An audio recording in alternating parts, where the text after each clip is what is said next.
Hey, what's up YouTube? Sky Badger here, and we're back on day 15, 16, 19, and 22. So we're going to format this video very similar to what we did last episode. We're going to focus on every theater of combat over those days and see how it evolves before jumping to the next. So we're just going to start with the African conflict center, mostly West Africa, and where we left off, I believe the South Americans were invading, and we can see how that's panned out here.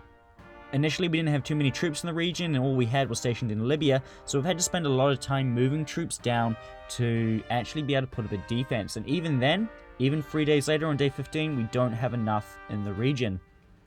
French Sudan hasn't been too active in the fight, and you'll see how that pans out soon.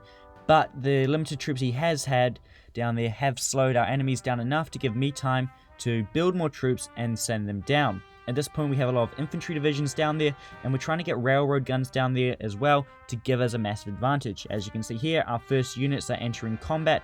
However, we're a little bit outgunned at this point. It's hard to engage the enemy stacks because they too have a lot of artillery in them, so that's where we need our railroad guns. The army you're seeing now is our biggest army in the region, and it's going up against something like that. So we're outnumbered, and we need our railroad guns to even it out and give us range. So we're back now on day 16, and as you can see, our opposition has come to fight us directly. However, we now have our railroad guns. So, it's an easy fight. We're shooting and scooting, slowly retreating, and we're dwindling them down very, very slowly. The railroad guns have done a lot of damage, however, because I only have 3 of them in the combat, it's taking a lot of time. Fortunately, our regular artillery, where we can shoot and scoot, is doing a lot of damage, and that has come a long way. However, we still don't have the troops in the region to stop our opponents. The good news is though, we are pushing in from the right flank, and our troops that were down in South Africa, well, not even South Africa, down in the Belgian Congo I believe it was, have pushed in and have started to retake some of that territory. So we're now applying pressure from 2 sides. Fortunately for us, our opposition do not have the production to continue to produce troops in the region. So this is day 19, and it's a big jump from day 16, but as you can see, we've successfully condensed them down into a small pocket.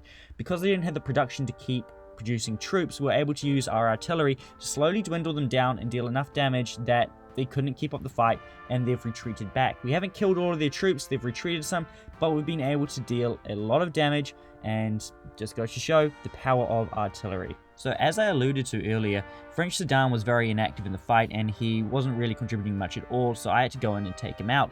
And capturing his large territory has given us a massive morale issue, and what you were saying there in the build queue is a hell of a lot of fortifications going up in this region down here to stabilize it.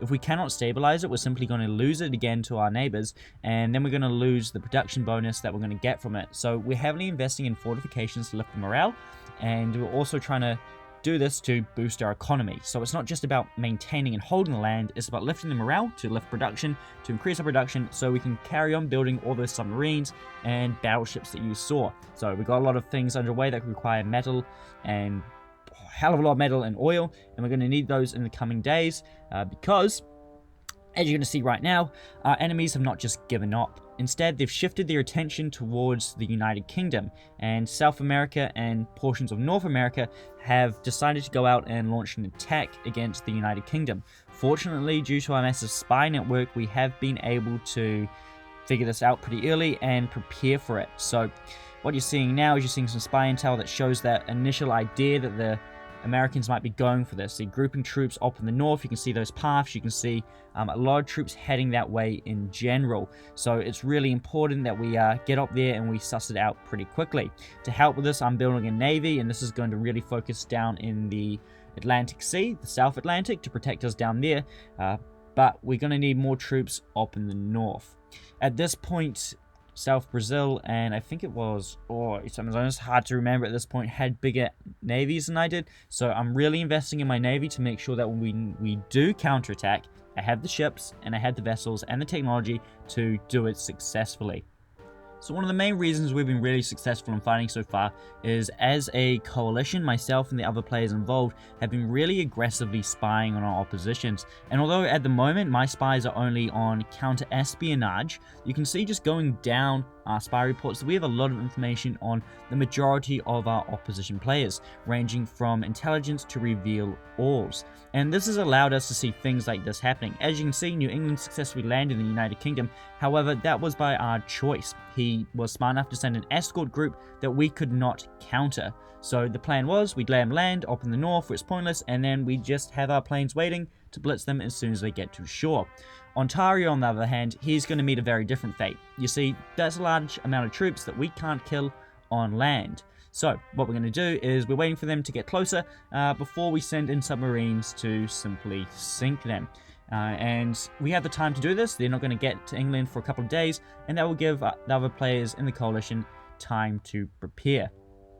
So before we move on, this is just the last little bit, and this is kind of showing you what I'm building on day 22 going into the next couple of days. So we're still building a lot of ships, a lot of submarines, and those fortifications are still under construction. We need to continue building those to make sure that all the land we've captured does not go to waste. We wouldn't want to do all this work and lose it. So let's go ahead and have a look at what's happening elsewhere. So we're going to jump back to day 15 and we're going to have a look at what's happening in South Africa. So as you can see here, the troops that later on went to that right flank are finishing off capturing the territory down here. Now, I would have liked to have sent them down to capture more, but they need to swing around later on. Mateus, Saudi Arabia, he's having a good time facing our opponents. As you can see, they've built a fort wall, and the problem is with a fort wall in this situation is they're defending all possible points. South Africa has the strongest. Now, we're not going to run into the strongest points. We just need to focus on one. Ideally, what they should be doing here is trying to counterattack instead of taking purely a defensive stance, or else the following happens. Just like this. Before you know it, you attack a weak point, you slip in behind a weak point, and you raid your enemies from behind, and then those fortifications don't matter. Instead, they should have focused on where Matt had his troops to successfully be able to defend and slow him down. So counter him in one place instead of trying to spread your troops along all. So we're back up into the Russia kind of European area, and as you can see, with the help of Ukraine, Germany has smashed through and has done a lot of damage to North Rail.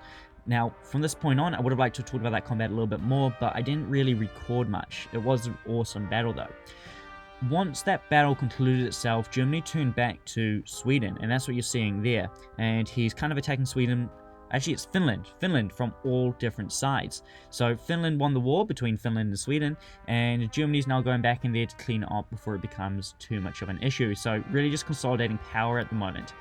While this is happening too, the Ukraine is going about killing an AI who actually was a pretty strong AI. And once again, this is just about consolidating power and cleaning up the borders. Jumping back again to day 15 in Asia, we can also see that just like in the other theaters, Torpedo has pretty much just broken through. With the help of Rog, they've done very well in breaking our enemies' defenses, and now only limited defense is remaining. So they broke through in a few places, and just like that, they've broken through all the way down into Indochina and even starting to head down into the Pacific. But the Pacific stuff will come later on. So it didn't take much for this to happen. We saw the majority of fighting in the day 12 and 13 regions, and 14, which I didn't cover too much, sadly. However, once those areas collapsed and once the fighting concluded, it was pretty easy for Syria and Torpedo to sweep through. Cab put up a strong last resistance. However, at the end of the day, he was a little overwhelmed by the numbers he was going up against. Where we finish off on day 22, you can see we control most of Asia. There are a few pockets of resistance left, but we'll get to those later on. The last theater we have to cover is the American theater, and as we can see on day 15, the Venezuela and Caribbean assault into North Mexico has been pushed back and is starting to stall out. Very fortunately, well, unfortunately for these guys, they lose the support of South Africa, and you'll see that in just a second. So, as we can see, once again, Venezuela has been pushed back into South Mexico, and we can see all around the Caribbean, there are a lot of opposition ships, and this is kind of the end of it for Caribbean. We can see here, once again, Venezuela has been pushed back. He's actually sending his remaining troops to raid me, but he forgot that he'd given me shared map, so I was well prepared for that. as we can see as well, the South Americans are still gearing up. They're building up their navy and they're building up their troops for defense or attack. It's hard to say. However, what they're also doing is they're sending their troops into Venezuela to take his territory. I'm not sure what happened there in terms of the relationship, but something happened to Venezuela and his allies were not very happy with him. So finishing on day 22, you can see Venezuela is no more, and the Caribbean, after one hell of a game, buddy, is done, sadly. So that's where we finished day 22. We're in 4th. Our allies are all above us as well, and we're set up well for the last few days. Thank you for watching, and I'll see you in the next episode.